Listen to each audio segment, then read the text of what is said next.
કોંગ્રેસ પ્રમુખ ખડગેના ગુજરાતીઓ પરના નિવેદનનો રાજ્યભરમાં વિરોધ કરાઈ રહ્યો છે।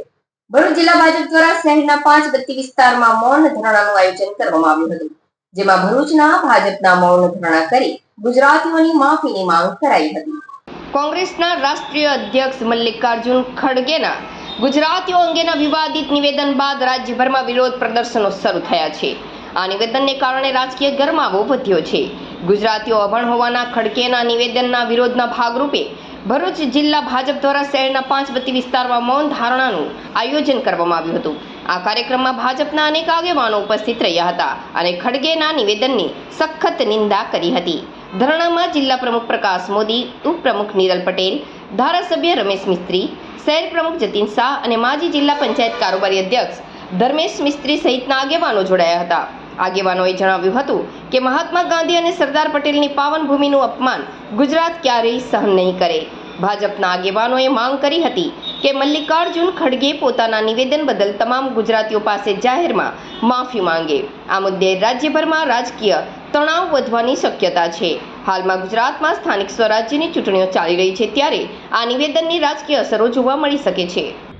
કોંગ્રેસના પ્રમુખ ખડગે તાજેતરમાં મહારાષ્ટ્રમાં એક પ્રચાર રેલીમાં ગુજરાતીઓ વિશે જે અપમાનજનક શબ્દોનો ઉપયોગ કરેલો છે અને એમાં પણ દેશના આદરણીય વડાપ્રધાન શ્રી નરેન્દ્રભાઈ મોદી અને દેશના ગૃહમંત્રી શ્રી અમિતભાઈ શાહ એના સંદર્ભમાં ગુજરાતીઓ અભણ છે, અશિક્ષિત છે, મૂર્ખ છે, આવા જે શબ્દોનો ઉચ્ચાર કર્યો છે એ ગુજરાતની અસ્મિતા ઉપર ઉઠારા ઘાટ જેવો છે।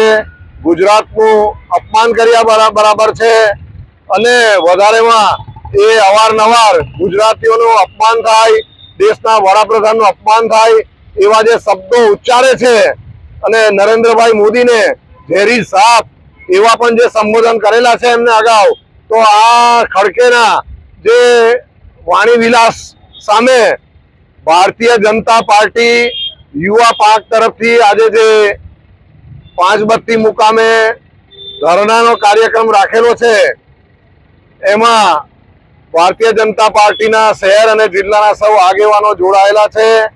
અમે કોંગ્રેસના પ્રમુખના આવા નિવેદનને સખત શબ્દોમાં વખોડી કાઢીએ છીએ અને કોઈ પણ સંજોગોમાં સાંખી લઈએ નહીં।